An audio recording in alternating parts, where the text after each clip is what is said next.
संदेश से मैं नील कौशिक न्यूज अपडेट 7 बजे कार्यक्रम बादरा आसपास में आप सभी दोस्तों का स्वागत है। दोस्तों कार्यक्रम की शुरुआत करते हैं आज की मुख्य खबर से। बादरा आसपास की खबरें आज हम बताएंगे आपको, समीक्षा भी आज अहम विषय पर करने वाले हैं। इसके अलावा मंडी के भाव और मौसम का मिजाज भी आपको बताएंगे। दोस्तों आज मुख्य खबर में फिर हमारा फोकस जो है वैक्सीनेशन की खबर पर ही केंद्रित होगा। और दोस्तों वैक्सीनेशन आज भी बादरा में हुआ है और मात्र 5 केंद्रों पर वैक्सीनेशन हुआ है। 5 केंद्रों के लिए कल देर शाम को प्लान जो बनाया गया था, मात्र 100 डोज सभी केंद्रों पर लगी है। और लगभग मोटसरा, चनाड़, मोमनबास ये 3 तो गांव के क्षेत्र रहे, जबकि एवरग्रीन पब्लिक स्कूल जो है वार्ड नंबर 13 क्यामखा निवास में और सीएचसी सेंटर बादरा, इसमें लगातार दोस्तों वैक्सीनेशन का कार्य हो रहा है। तो कुल मिला के जो प्रशासन शहरों के संग अभियान है उसके तहत वैक्सीनेशन सदैव होता ही है। और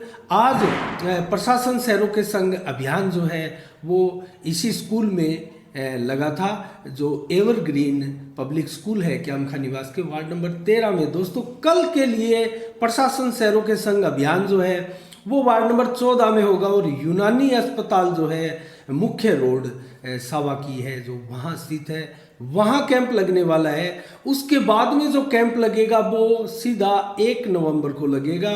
तब तक के लिए कैंप नहीं लगेगा, प्रशासन की छुट्टी रखी गई है। तो दोस्तों आप 28 तारीख को कल जो 14 नंबर वार्ड में कैंप लगने जा रहा है, 14 नंबर के निवासी जितने भी हैं अपने काम करवाने के लिए अपने डॉक्यूमेंट्स तैयार रखें और कल जो है अपना ज़्यादा से ज़्यादा इसका लाभ उठाएं। इसके अलावा दोस्तों बादरा आसपास की खबरों में मैं सबसे पहले आपको बताऊं तो मलसीसर गांव में दोस्तों एक ज्वेलर्स की दुकान में चोरी हुई और वो दुकानदार जो ज्वेलर्स था, दुकान संचालक, वो दोस्तों रणधीर सिंह है। सोनी जो है सरदारपुरा निवासी का है और उनकी दुकान है वो मलसीसर गांव में सरस्वती ज्वेलर्स के नाम पर थी दोस्तों। और जब वो 24 तारीख को रात को चोरी होना बताया जा रहा है, क्योंकि 25 तारीख को जब दुकान मालिक सुबह पहुंचता है तो ताला टूटा हुआ दुकान का मिलता है और दुकान में रखा लगभग 21 किलो चांदी और 21 ग्राम सोने के जेवर थे, वो गायब मिले और 60,000 रुपये नकदी थे। तो दोस्तों ये चीज़ें गायब मिली थी और अभी तक जो चोर है वो उस पकड़ में अभी तक नहीं आया है। पुलिस में मामला दर्ज करा दिया गया और देखते हैं, अभी तफ्तीश जारी है दोस्तों। इसके अलावा मैं आपको बताऊं तो अपना घर अनाथ आश्रम जो है गोगामेड़ी में गोगा पीर सेवा ट्रस्ट द्वारा संचालित है दोस्तों। इसमें 31 कंबल और नकदी का दान दिया गया है। और दोस्तों मैं आपको बताऊं तो रोजा लख दातार पीर कोटले वाला जो है ट्रस्ट बिजड़ोपुर शाहबाद कुरुक्षेत्र का ये ट्रस्ट है हरियाणा का। और दोस्तों इसके चेयरमैन जो है सुरमुख सिंह भगत इनको कहते हैं। इनके साथ जो है कमलदीप और रिंकू सिंह ये आए और इन्होंने 31 कंबल दोस्तों, गर्म कंबल, सर्दियों का समय प्रारंभ हो चला है और आश्रितों के लिए ये 31 नए कंबल जो है वो भेंट किए गए। इसके अलावा 1200 रुपये का नकदी दान भी दिया गया और आश्रम संचालक सतपाल बरोड़ को ये चीज़ें भेंट की गई। इसके अलावा दोस्तों हमारा जो खूबराम जी की मूर्ति चौक है वहाँ से अम्बेडकर चौक तक के बीच में जो एक खांचा रह गया था, जो बापू वाला अतिथि सदन के आगे तक मौजूद है, लगभग 100 फीट का सड़क बनने से जो रह गई थी वो पिछले 2 दिनों से लगातार जारी है। और आज उसको पूरों की सड़क थी जर्जर अवस्था में, उसको उखाड़ दिया गया है और उसका पूरा मटेरियल निकाल के दोस्तों उसके अंदर उसको तैयार किया जाएगा बेस के रूप में। और उसके बाद में लगभग 2 या 3 दिनों में जो है ये सड़क बनकर भी तैयार हो जाएगी और सभी कस्बा वासियों के लिए ये बहुत खुशी की बात है, क्योंकि सामुदायिक स्वास्थ्य केंद्र से लेकर अंबेडकर चौक तक जो नॉन स्टॉप ये जो सड़क है उसकी सौगात आपको दीपावली से पहले अर्थात इसी महीने लगभग 3 या 4 दिन में ही जो है सड़क बिल्कुल कंप्लीट होकर आपके लिए तैयार है। तो इस साफ सफाई का भी कार्य चल रहा है। जहाँ जहाँ सड़क निर्माण हो चुकी है वहाँ से रेत मिट्टी जो है वो हटाई जा रही है। और कुल मिला के दोस्तों एक चीज़ का मैं जिक्र करूँ तो दीपावली का समय और दीपावली की रौनकें जो है कस्बे के बाज़ारों में बढ़ी हुई है और भीड़ चहल पहल जो है वो भी बढ़ी हुई है दोस्तों। ऐसे में एक जिला कलेक्टर के आदेश से स्थानीय एसडीएम महोदया शकुंतला चौधरी द्वारा दोस्तों 3 सदस्यीय एक कमेटी का गठन किया गया है जो कि अवैध पटाखों की बिक्री करते हैं, जो आगे अपने तख्ते आदि लगाकर सामान लगाकर दुकानों के ऊपर उन पर कार्रवाई होगी। और जो दुकानों के आगे अतिक्रमण के रूप में सड़क रोककर जो अपना सामान सड़कों पर रखते हैं उन पर भी कार्रवाई होगी दोस्तों। निगरानी कल से ही प्रारंभ कर दी गई है और स्वयं शकुंतला देवी चौधरी जो है एसडीएम महोदया वो भी बीच बीच में निगरानी स्वयं करेगी। और जो 3 सदस्यीय कमेटी बनाई गई है दोस्तों उसमें तहसीलदार के अलावा थानाधिकारी और अधिशासी अधिकारी नगर पालिका जो है ये तीनों अधिकारी इसमें शामिल रहेंगे और इनके साथ पुलिस जाब्ता भी रहेगा, प्रशासन के जो अन्य कर्मचारी हैं वो भी रहेंगे। और लगातार दीपावली तक अब बाज़ारों में जो है रेकिंग की जाएगी, निरीक्षण किया जाएगा और अगर किसी भी दुकानदार द्वारा नियमों का उल्लंघन किया जाता है और किसी प्रकार की अव्यवस्थाएं बाजार में की जाती है तो उनके विरुद्ध सख्त कार्रवाई की जाएगी। इसके अलावा दोस्तों पटाखा के लाइसेंस को लेकर भी एक जो आदेश है वो पारित कर दिया गया है, दिशा निर्देश उसके लिए जारी कर दिए गए हैं। तो दोस्तों हर वर्ष की तरह संभवतः खेल मैदान में ही पटाखों की दुकान आवंटित की जाएगी और वहीं पटाखों की दुकान लगने की संभावनाएं हैं, उसके लिए तैयारियां भी जोर शोर से की जा रही है। इसके अलावा दोस्तों आज 27 अक्टूबर का दिन है और आज आरएएस की परीक्षा के लिए बादरा में भी 7 केंद्र रखे गए थे और उसमें लगभग 3,500 से अधिक अभ्यर्थियों ने दोस्तों यहाँ बादरा में परीक्षा दी और परीक्षा 988 पदों के लिए ये परीक्षा पूरे राजस्थान और राजस्थान से कहीं बाहर के भी बहुत अभ्यर्थी जो है कोटे के अनुसार आए हुए थे और लगभग 988 ये पद है। और इन पदों के लिए दोस्तों 5 लाख से कहीं अधिक अभ्यर्थियों ने आज आरएएस की परीक्षाएं दी हैं। और कुल मिला के मैं अगर बादरा की बात करूं तो दोस्तों बादरा में 3,500 से कहीं अधिक अभ्यर्थी कल या परसों से आए हुए थे और उनके लिए अलग अलग जगह व्यवस्थाएं भी की गई थी। सबसे ज़्यादा अभ्यर्थी जो ठहरे थे वो ठहरे थे श्याम शिक्षण संस्थान के स्कूल और कॉलेजों में, उनके भवनों में। और दोस्तों शानदार व्यवस्थाएं श्री श्याम शिक्षण संस्थान द्वारा, जो कि दोस्तों हनुमानगढ़ जिले का निस्संदेह सर्वश्रेष्ठ शिक्षण संस्थान है, जबकि बीकानेर संभाग में इस शिक्षण संस्थान की चर्चाएं होती है दोस्तों।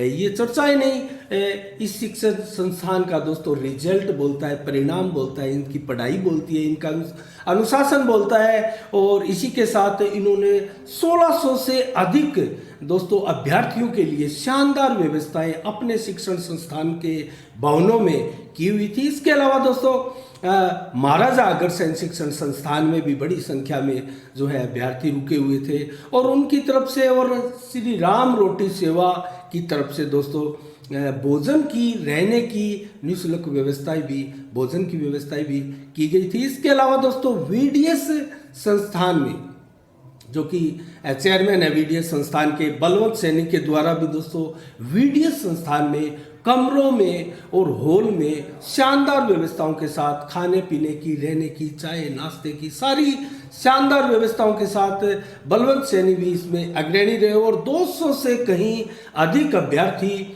वहाँ भी ठहरे हुए थे।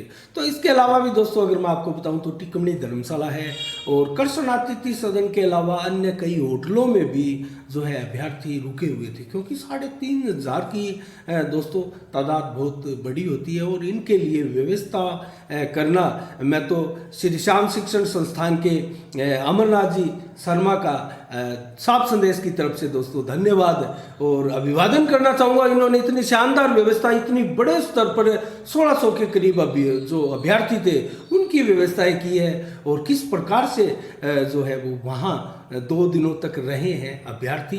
दोस्तों इसके साथ अन्य खबरों की चर्चा करें तो दोस्तों अन्य खबरों में अगर चर्चा करें तो नज़दीकी गोगा जी धाम गोगा मेडी में दोस्तों पिछले 2 दिनों से धरना चल रहा है पुलिस थाना के आगे। और दोस्तों ये धरना क्यों चल रहा है मैं आपको बताऊं तो राजेंद्र स्वामी उर्फ लाला हत्याकांड के 23 दिन बीत चुके हैं और जिनके 7 नामजद आरोपियों में से मात्र अभी तक 3 आरोपियों को 23 दिन में पुलिस पकड़ पाई है।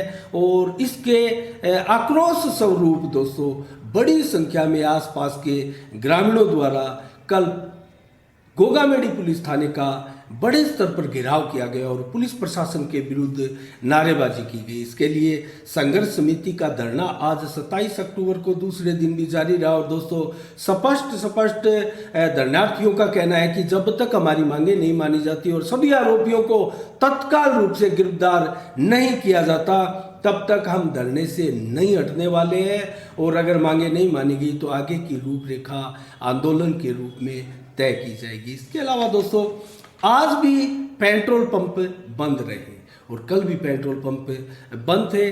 तो दोस्तों मैं अगर आपको बताऊं तो बड़ी भारी संख्या में वाहन चालकों को परेशानियों का सामना करना पड़ रहा है क्योंकि पेट्रोल पंपों की 25 अक्टूबर से अनिश्चितकालीन स्ट्राइक शुरू हो चुकी है। आखिर ये स्ट्राइक क्यों की जा रही है? धड़ाधड़ दोस्तों पेट्रोल और डीजल के रेट बढ़ रहे हैं और आम जनता पर इतना बड़ा भार पड़ रहा है और लोग त्राई कर रहे हैं लेकिन पेट्रोल पंप संचालक हड़ताल कर रहे हैं। दोस्तों आखिर माजरा क्या है हम आपको बताएं तो दोस्तों ये पेट्रोल पंपों की जो हड़ताल है बीकानेर संभाग और जोधपुर संभाग के लगभग मैं आपको बताऊं तो 700 से अधिक पेट्रोल पंप बंद है पिछले 2 दिनों से। और दोस्तों 5 दिनों की लगभग आशंकाएं व्यक्त की जा रही थी विशेषज्ञों द्वारा कि भी उसके बाद में जो है इनकी मांगे पूरी हो जाएगी और ये स्ट्राइक जो है वो कम हो जाएगी, खत्म हो जाएगी। लेकिन दोस्तों ये स्ट्राइक जो है मैं आपको बताऊं तो अनिश्चितकालीन समय के लिए प्रारंभ हो चुकी है क्योंकि केंद्र सरकार और राज्य सरकारों द्वारा अभी तक मांगे मानने जाने के संकेत नहीं दिए गए। दोस्तों मैं आपको बताऊं तो इनकी मांगे क्या है? 9 सूत्री मांगे पेट्रोल पंप संचालकों की है। पेट्रोलियम डीलर्स एसोसिएशन की जो मांगे हैं वो कुल 9 मांगे है। और प्रमुख मांगों का अगर मैं आपके सामने जिक्र करूं तो दोस्तों बायोडीजल के रूप में जो अवैध नकली डीजल बताया जा रहा है इन पेट्रोल डीलरों की तरफ से दोस्तों, और बेस ऑयल जो पैराकिन उसको बोलते हैं कहते हैं, उन पर रोक लगाने की मांग उनकी प्रमुख मांग है। और इसके अलावा दोस्तों पंजाब व हरियाणा से राजस्थान का मैं आपको बताऊं तो करीब 11 रुपए से ज़्यादा का डीजल पेट्रोल में अंतर है। दोस्तों बहुत भारी अंतर है और इसको लेकर लोगों को दरअसल एक बात बताऊं तो नहीं समझ में आ रहा है। पेट्रोल डीजल का गणित बिल्कुल समझ में नहीं आ रहा है। आखिर ये माजरा क्या है? क्यों इतनी तेजी के साथ पेट्रोल डीजल के दाम बढ़ रहे हैं? आखिर केंद्र की इसमें क्या भूमिकाएं हैं? राज्य सरकार की क्या भूमिका है? वैश्विक स्तर पर पेट्रोल डीजल की जो कीमतें बढ़ रही है उसके पीछे क्या रोल है, क्या भूमिकाएं हैं? दोस्तों कच्चे तेल की मांग जरूर अत्यधिक है पूरे विश्व में और उसकी अगर कीमत बढ़ती है तो वैश्विक स्तर पर स्वाभाविक है कि दाम जो है पेट्रोल डीजल के बढ़ेंगे। लेकिन हमारी निर्भरता काफ़ी देशों से भारत जो है पेट्रोल डीजल का आयात करता है। लेकिन दोस्तों मैं अगर आपको बताऊं तो हमारी सऊदी अरब पर जो निर्भरता है वो कहीं कहीं बहुत ज़्यादा है। और सऊदी अरब की एक प्रकार से रेट की मनमानी के चलते भी भारत ने अब तय किया है कि अमेरिका का रुख भारत करने वाला है। और दोस्तों आप तो जानते हैं अमेरिका महाशक्ति पावरफुल देश है और उनके अंडर में भी दोस्तों कुवैत जैसे ऐसे अनेक अरब खाड़ी के देश हैं जहां तेल का बड़े स्तर पर उत्पादन होता है। तो कुल मिला के मैं आपको बताऊं तो उनकी 9 मांगों में जो प्रमुख मांग थी वो कोरोना काल में एक प्रकार से बचा हुआ जो बढ़ाया गया था वेट दोस्तों 6%, तो वो वापस लेने की मांग भी पेट्रोल डीलरों द्वारा की जा रही है। इसके अलावा 500 लीटर जो 2500 लीटर जो है 2500 लीटर एक बार में डीलरों द्वारा जो पेट्रोल डीजल खरीदने की एक प्रकार से शर्त है दोस्तों, उस शर्त को भी वापस लेकर उसको घटाकर 1000 लीटर करने की मांग भी इनके द्वारा है, ताकि आसानी के साथ सभी डीलर जो है वो खरीद पाए। तो ये भी एक मांग है और प्रमुख मांगे यही है। इसके अलावा दोस्तों पेट्रोल डीजल से संबंधित इनका व्यापारिक जो लेन देन है उसको लेकर ही अन्य मांगे हैं। तो मैं एक चीज़ बताऊं तो दोस्तों 100 रुपये से कहीं अधिक सभी जगह अब तक पेट्रोल डीजल के दाम हो चले हैं। और अगर आपको आसान भाषा में इसको समझना है तो मैं एक चीज़ आपको एग्जाम्पल के तौर पर बताना चाहूँगा। सभी जो हमारे दर्शक है कृपया ध्यान दें।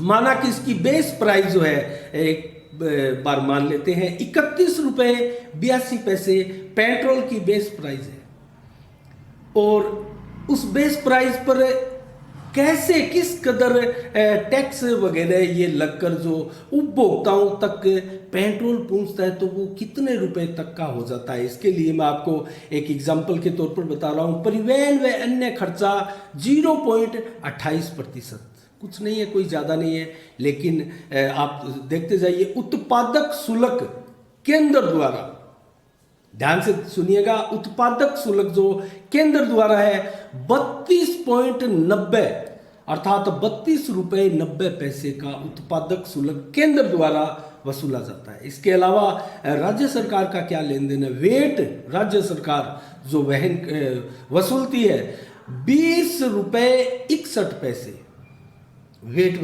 वसूलती है राज्य सरकार। इसके अलावा भी डीलर कमीशन भी इसमें होता है दोस्तों, और डीलर कमीशन 3 रुपये 68 पैसे डीलर कमीशन इसमें होता है। इसके अलावा खुदरा मूल्य अगर फिर हम इसका देखें तो कितना होता है 89 रुपये 29 पैसे। ये तो मैंने आपको एक तरह से एग्जाम्पल के तौर पर बताया है, क्योंकि अभी तो जो प्राइस है वो लगभग हमारे आसपास ही नहीं पूरे भारत में ही 100 रुपये से पार हो चुकी है। इसी प्रकार डीजल का है, अगर डीजल आप देखें तो परिवहन खर्चा 0.25 है, जबकि बेस प्राइस 33 रुपये 46 पैसे हम मानकर चले तो 0.25 है, जबकि उत्पादक शुल्क जो है 31 रुपये 80 पैसे केंद्र का है। इसके अलावा राज्य सरकार का वेट देखें तो 11 रुपये 68 पैसे आता है, जबकि डीलर कमीशन इसमें 2 रुपये 51 पैसे का मात्र है। और ये जो बेस प्राइस अगर खुदरा प्राइस जो होगी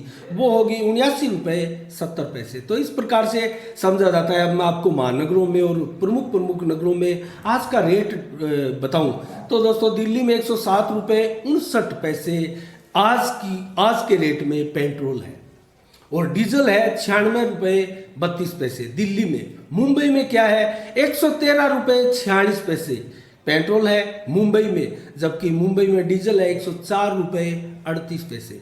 और कोलकाता में देखें तो 108 रुपये 11 पैसे पेट्रोल आज की डेट में है, जबकि 99 रुपये 43 पैसे डीजल है।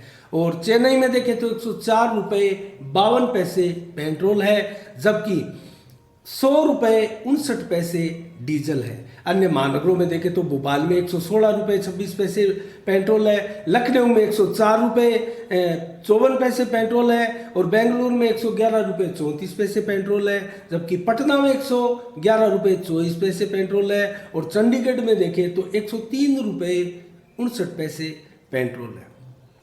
जरूर चंडीगढ़ में पंजाब हरियाणा में सस्ता है, लेकिन अन्य स्टेटों में राज्यों में आप देख चुके हैं किस कदर पेट्रोल और डीजल में आग लगी है। उस आग में झुलसते हुए भारत के आम नागरिक आपको दिखाई दे रहे हैं। तो क्यों न केंद्र और राज्य सरकारें या तो इसका एक ऐसा मसौदा तैयार करें जिस प्रकार से पहले एक सुनने में आया था काफ़ी दिनों पहले वेट में इसको लिया जा रहा है, जिसका कई राज्य सरकारें जो है उन्होंने विरोध किया था। उसमें ज़रूर 10 से 20 या 30 रुपए तक का रेट दोस्तों कंट्रोल होने की संभावनाएं थी। तो दोस्तों ऐसा कोई मसौदा केंद्र सरकार द्वारा क्यों नहीं दिया जा रहा है, और केंद्र सरकार भी अपने पैसे कम करे, कुछ राज्य सरकारें भी अपना वेट कम करें तो दोस्तों फिर एक बार जो है आम उपभोक्ताओं के जो ऊपर मार पड़ रही है भारी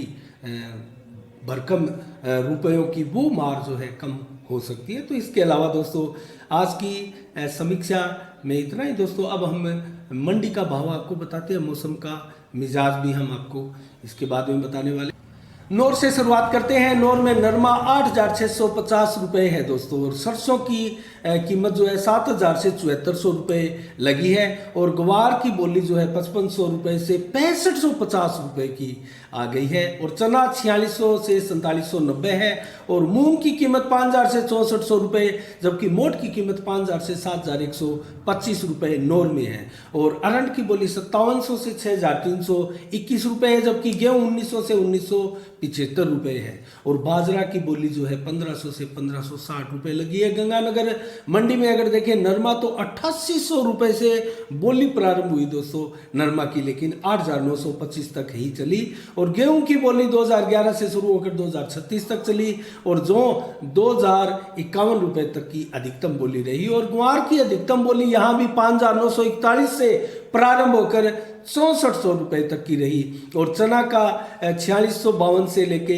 4,751 तक का अधिकतम भाव रहा, और सरसों की अधिकतम बोली जो है 7,251 से लेके 7,566 रुपये तक की रही, जबकि मूंग दोस्तों 5325 से 6,560 रुपये रहा। गोलूवाला मंडी में भाव अगर देखें तो नरमा 8,000 से 8,969 रुपये सर्वाधिक भाव यहाँ नरमे में दिखाई दे रहे हैं। सरसों के भाव जो है 7,550 रुपये, और ग्वार दोस्तों यहाँ 6,250 रुपये से बोली प्रारंभ हुई ग्वार की, जबकि 6,535 रुपये तक चली है, और चना की बोली 4,649 रुपये तक लगी। गेहूँ 1,884 रुपये, जबकि मूंग 5,000 से 6,175 रुपये अधिकतम बिका है।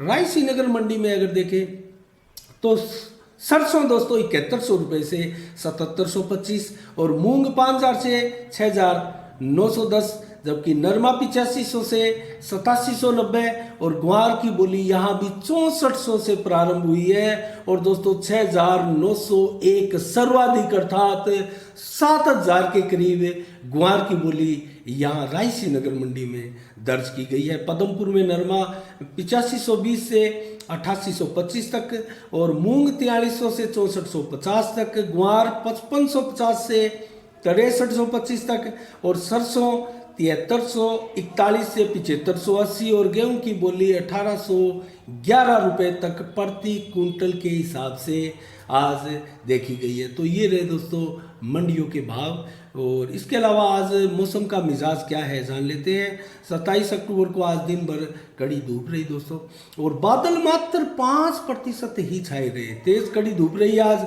लेकिन मौसम एकदम साफ रहा। 7 से 14 किलोमीटर की रफ्तार से हवाएं भी चली। रात को कैसा रहने वाला है आज का मौसम, तो 11 से 14 किलोमीटर की रफ्तार से हवा चलेगी, और 24 से 28 डिग्री का टेम्परेचर आज रात्रि को रहने वाला है, और बादल 0% होंगे। मौसम एकदम साफ रहेगा दोस्तों। तो कल की रात कैसे रहने वाली है और कल का दिन मौसम के लिहाज से कैसा रहने वाला है, तो मौसम विभाग की चेतावनी और भविष्यवाणी अगर देखें तो कल 28 अक्टूबर को 20 से 30 डिग्री के बीच में टेम्परेचर दिन भर अलग अलग समय में रहने वाला है, और तेज धूप निकलेगी। 0% बादल दिन भर रहेंगे, अर्थात आसमान बिल्कुल साफ नजर आएगा, और मौसम किसी प्रकार से गड़बड़ी पैदा करने वाला कल आपको नहीं मिलेगा। रात्रि को कैसा रहेगा, 0% बादल रहेंगे। 7 से 11 किलोमीटर की रफ्तार से हवा चलेगी, जबकि सुबह 4 से 14 किलोमीटर की रफ्तार से चलेगी, और 20 से 23 डिग्री मात्र टेम्परेचर दोस्तों कल रात्रि को रहने वाला है। तो ये कल रात्रि की जो ठंड है वो आज रात्रि की बनिस्बत कहीं ज़्यादा रहने वाली है। कल ठंड पड़ने वाली है, मौसम बिल्कुल साफ रहेगा, आसमान बिल्कुल साफ रहेगा, इसके प्रति आप निश्चिंत रहे। तो ये रहा दोस्तों मौसम का मिजाज आज रात्रि को और कल दिन भर कल रात्रि को। तो दोस्तों इसी के साथ आज के 7 बजे में आज के लिए खास इतना ही। कल ठीक शाम 7 बजे फिर आपसे रूबरू होंगे नई खबरों के साथ, नए समाचारों के साथ, नई समीक्षा के साथ। तब तक के लिए दोस्तों आप अपना बहुत बहुत ख्याल रखिएगा। मुझे दीजिएगा इजाज़त। साफ संदेश से मैं अनिल कौशिक, नमस्कार, जय भारत, जय जय राजस्थान।